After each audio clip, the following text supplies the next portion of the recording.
Welcome to Toastmaster Time, the show that has everybody talking.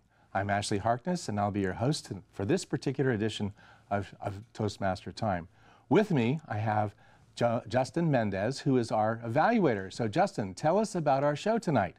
Thanks, Ashley. Tonight we have Sean Adams and Karin Hailey Allen. They're both going to be delivering some great speeches. Great, Justin. Well, I'll be talking to you a little bit later, but right now it's time for us to meet our first guest, Sean Adams. Welcome to the show, Sean. Thanks. Pleasure to be here. Well, I'm glad you are. Sean, how long have you been a Toastmaster? I've been in Toastmasters for just over a year now. Just over a year. And what brought you to Toastmastering? Well, I just recently moved out to California, and I wanted a way to get to know some more people because it was my first time out here. So it was an easy way to get to know some people, also work on my speaking skills, leadership skills. Excellent. Now, you are in the broadcast industry of a sort, so you must use your communication skills quite an awful lot. Tell us about that.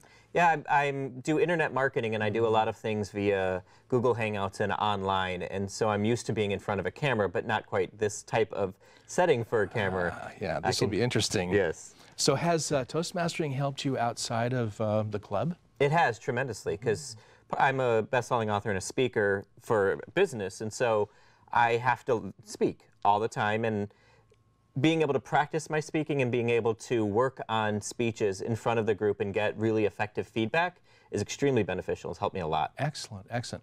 Are you ready to do your speech? Absolutely. Okay, well, what I'm going to do is going to give you a couple of minutes to prepare yourself, and while that's happening, I'm going to be talking to the audience at home and tell them a little bit about how speeches are organized in Toastmaster Time. The speeches that are done in Toastmastering use certain manuals that have specific objectives in them for the speakers to follow.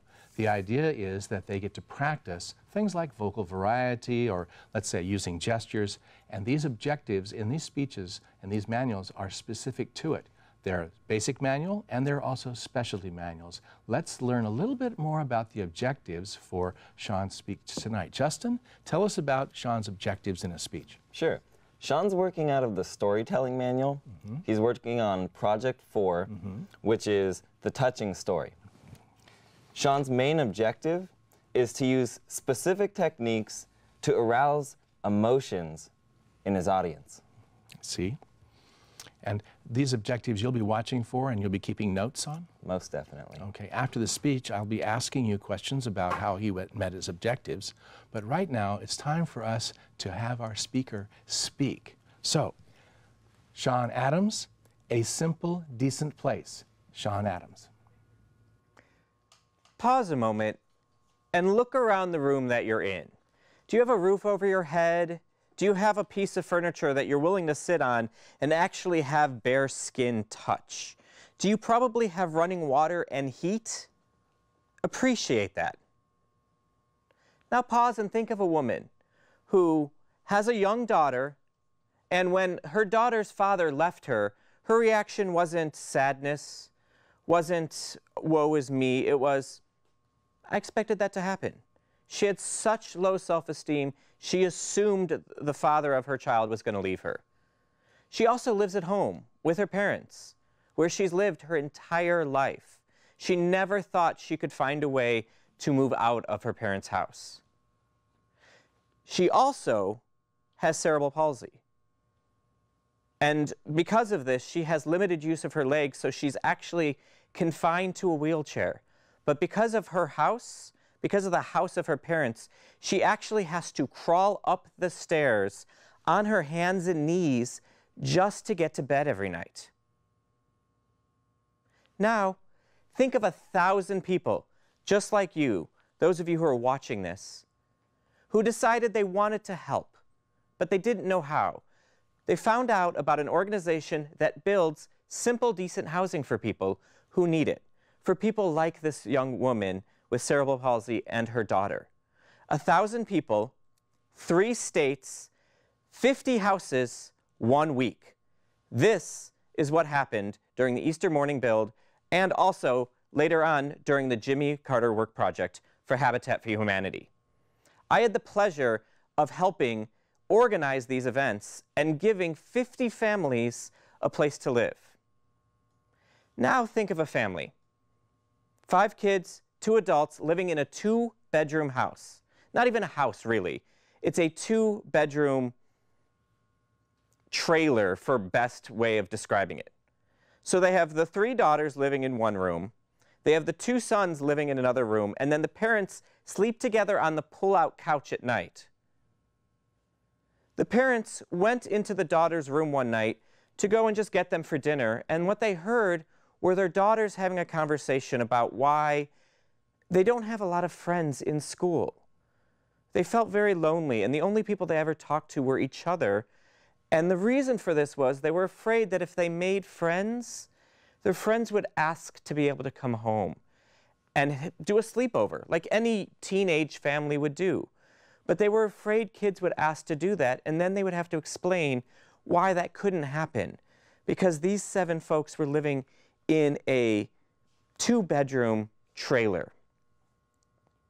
Now, take a moment and imagine you have 50 basically homeless men. They sleep in tents every day. The only way they get a job is if they stand by right next to, the hardware store and hope somebody comes by and says, hey, I need someone to do some day labor. These homeless men realized they were doing the best they could, and one gentleman said, you know what, you have skills. You can do carpentry, you can do electric. Will you help us help other people? So for this family of 7, their home was built for them by 50 homeless men. The ones who couldn't get day labor jobs would go to this house and volunteer to build a house for a family who needed it for their self-esteem and so their kids could have friends. This is what people are capable of. This is what you are capable of.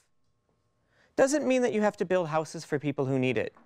It doesn't really matter what it is. I just want you to take a moment and pause and think about, what is the one thing in the world that you know you can help to make better? It just takes simple, decent acts for you to make a difference in people's lives. So you just need to take a moment, decide what it is that you want to see different in the world, and start taking action towards it. Whatever it is, and however much time you have to commit to it, take time to make a difference in this world by using your skills to help others. You can do that. Well, that was a very powerful, powerful speech. It was. So, Justin, how do you think he did on meeting his objectives? I think he did great. I've seen Sean present before at some Toastmasters training, and I knew this was going to be great. If there's one thing I love about a speech, it's the use of great pauses. Sean definitely did that, but going back to the objectives, he used easily relatable stories that definitely tugged on our heartstrings. He really brought some emotion in here. This was really, really a touching speech. I could envision people living in a house like this and desiring to do better by moving out of their trailer into a nice place. Definitely. He painted beautiful pictures. We could really, really see what was going on there. I can also see the people standing by the hardware store waiting for a job and a hope for another opportunity. Yep. Fantastic. Well, I appreciate your comments. Sure. I'll be getting back to you later on in our presentation show. Great. But right now, you're watching Toastmasters Time, and it's time for us to take a break. We'll be right back. Name an effective political leader in history who couldn't speak well. Mr. Gorbachev, tear down this wall. There aren't any. Because when it comes to a disease, Freedom requires leadership, and leadership requires oratory. You have to speak to be heard. I have a dream. It's all about personal growth and guts. Never give in. Never, never, never.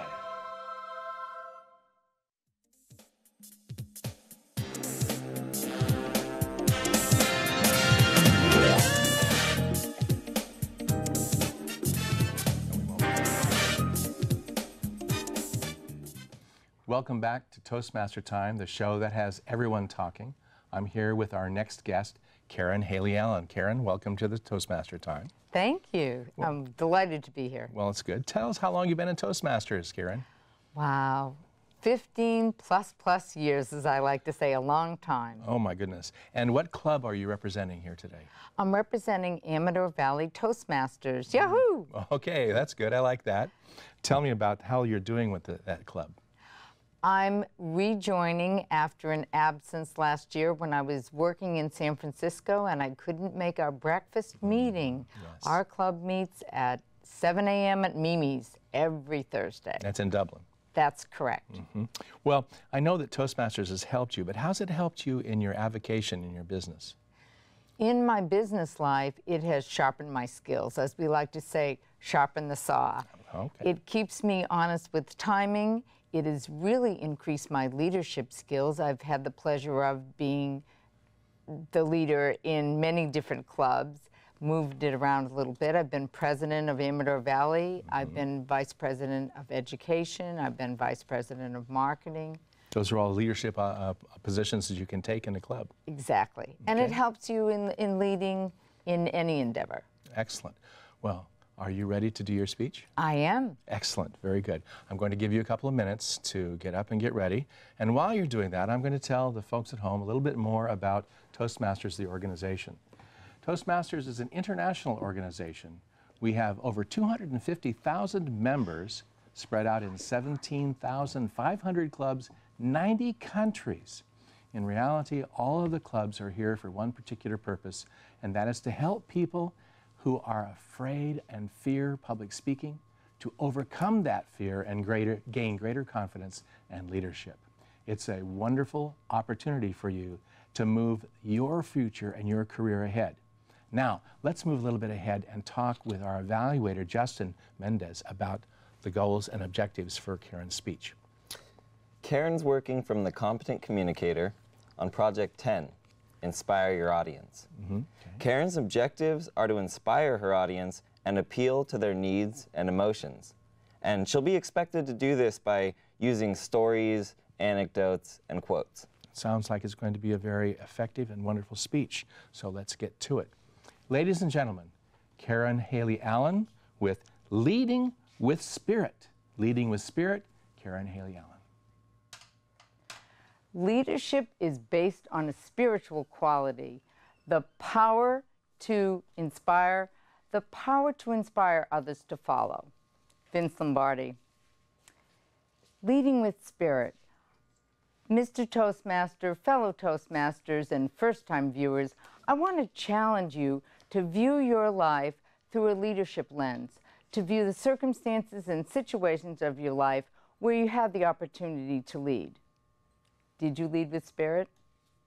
Webster defines spirit as a vital principle or animating force, the emotional state where vigor, courage, and determination are part of that. The seat of emotions, the soul. Vigor, courage, determination, soul, that's leading with spirit. In the book, The Leadership Challenge, James Kouzes and Barry Posner describe 4 principles of empowering leadership and exemplary leadership. These principles are model the way, inspire a shared vision, challenge the process, and enable others to act. Model the way. Live the values. Walk the talk. Instead of the values being what's on the wall or what's on the website, learn what employees care about and bring that into the organizational culture. Model the way. People first follow the leader, then they follow the plan. Inspire a shared vision. Organizations start as dreams. Think of Walt Disney.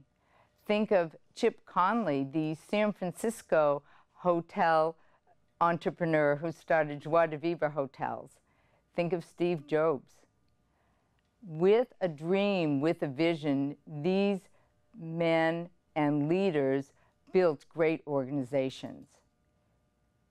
Picture the results that you want at the end before you build the organization, the team, the community. Challenge the process. Sam Walton started Walmart in 1962 in Rogers, Arkansas, a town of 5,000 people. He challenged the process, he challenged the retail paradigm by thinking we can have a large discount retailer in a rural community. 14 years later, Walmart was worth $176 million. He challenged the process. Enable others to act. Leadership is a team sport. Leadership demands that you bring the organization together in teaming, in empowering individuals, and allowing them to share your dream, to share your vision, and build on it. I've worked in many organizations where the team element really carried the mission forward and really allowed us to be leading and being led by a leader of spirit. The anecdote I'd like to share with you is about one of the first leaders that I met who really embodied these principles, the vigor, the determination, the courage, and the soul. And that was my high school English teacher, Mrs. Edelman.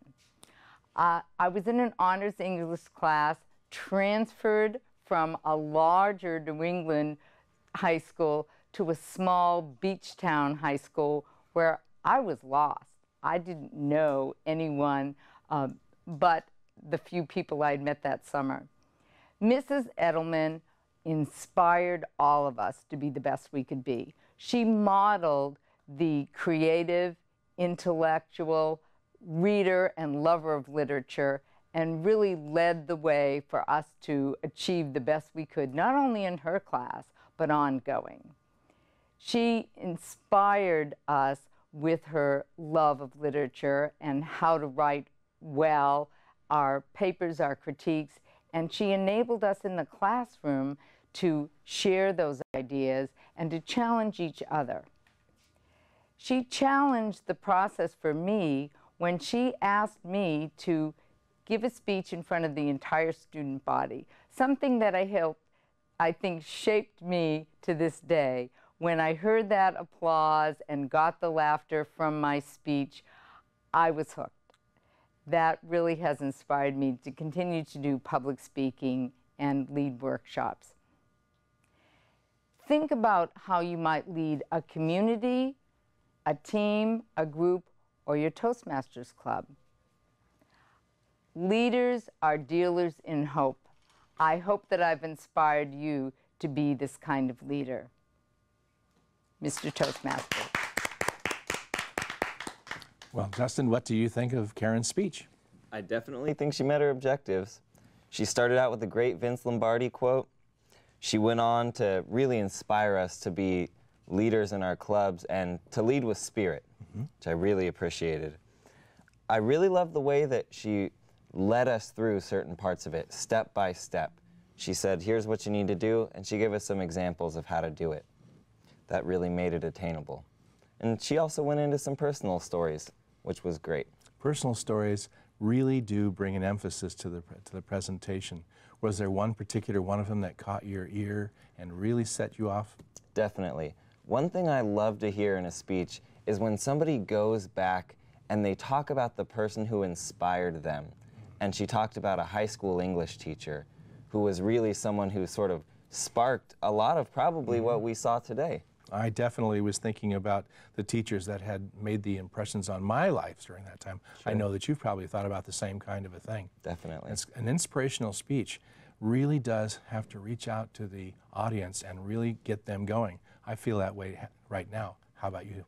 Oh, I definitely do. Okay. Like you said, she definitely told the stories in a way that we could relate, and I'm sure everybody watching at home is feeling like they can definitely relate a story in their own life to one that she shared. Excellent. Well, thank you very much. It's been a pleasure working with you tonight, and I appreciate that. But now it's time for us to take another break. This is Toastmaster Time, and we'll be right back.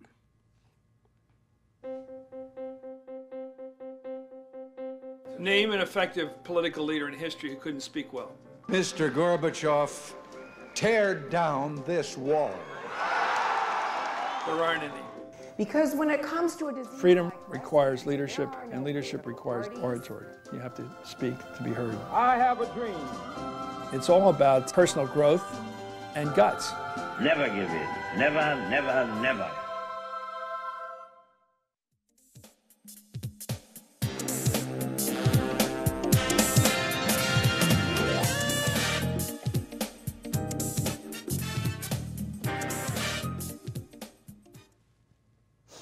Welcome back to Toastmaster Time, the show that has everybody talking. And right now, it has me, Ashley, and Justin talking about the show that we just had. Justin, we just had a very interesting show. We did. We did. We had two speeches, but they were very different in context and also in content.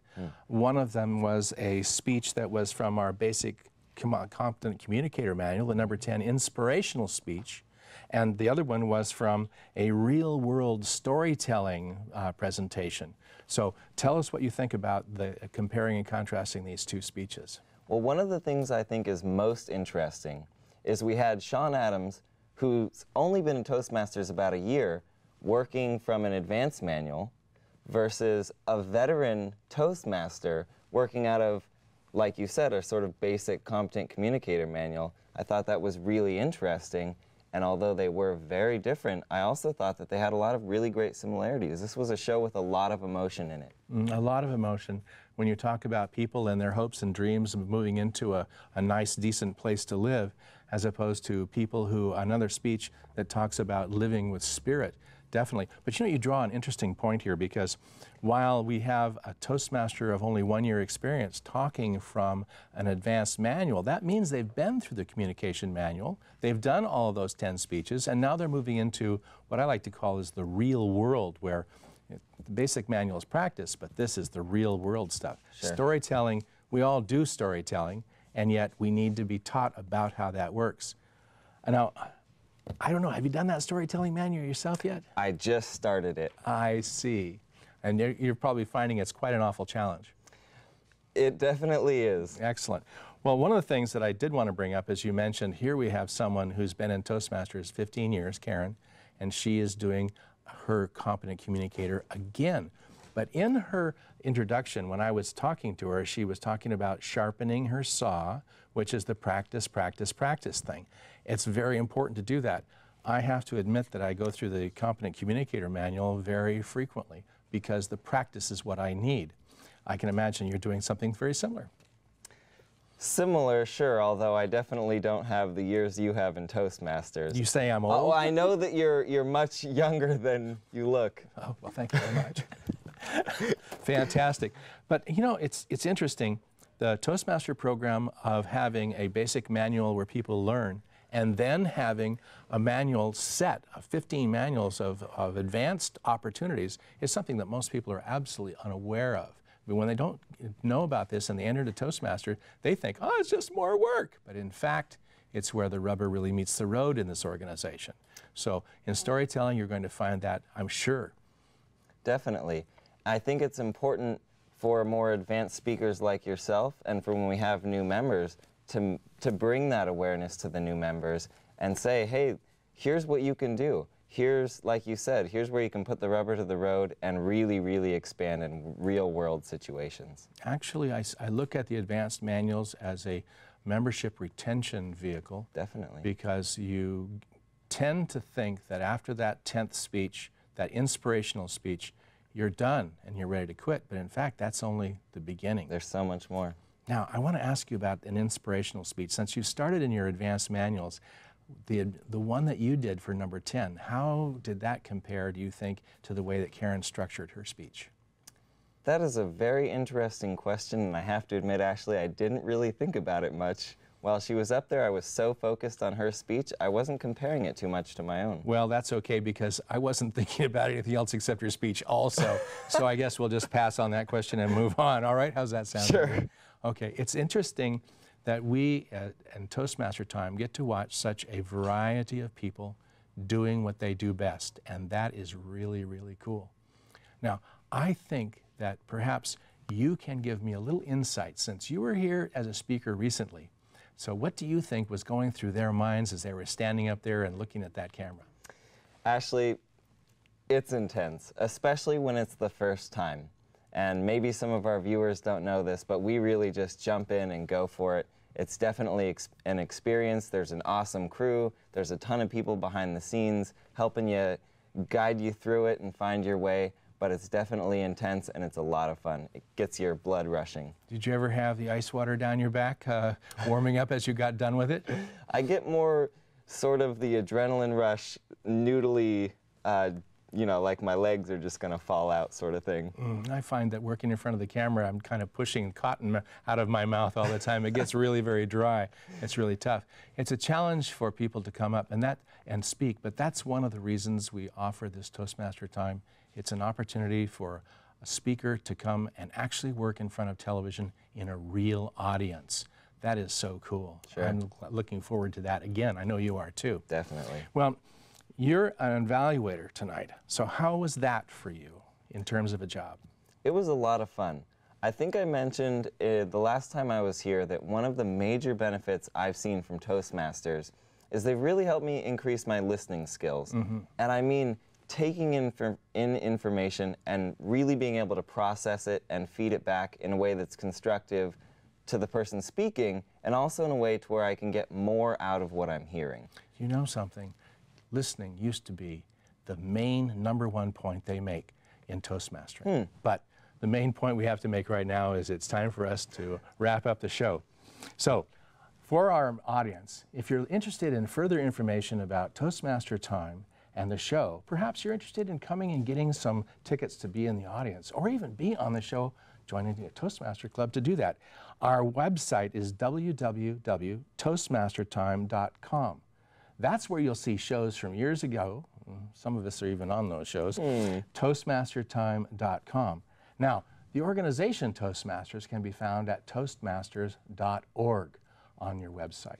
As far as District 57, the website for that is d57tm.org. I encourage you to look us up, check us out, and see what's going on. Toastmasters is produced by Toastmasters International, District 57, covering Northern California, and we're at studios here in Palo Alto. I want to thank all the crew and the group for being here, our guests and our helper, and for all of Toastmaster Time, thank you for showing, and have a good time speaking.